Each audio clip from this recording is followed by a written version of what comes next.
విఘ్నేశ్వరుణ్ణి పొద్దున్నే ఒక్కసారి చూసి నమస్కారం చేస్తే చాలు. అది లోకంలో ఎక్కడా లేని విశేషం.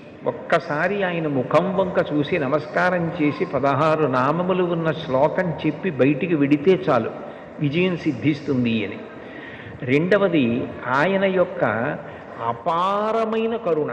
ఇంకా అంతా ఇంత కరుణ కాదు విఘ్నేశ్వరుడిది. ఆయన క్షమించినంత తొందరగా ఎవ్వరూ క్షమించరు.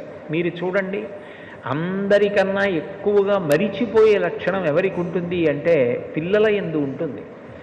మీరు పిల్లలు అనేటప్పటికీ ఒక విషయం జ్ఞాపకానికి తెచ్చుకోవచ్చు.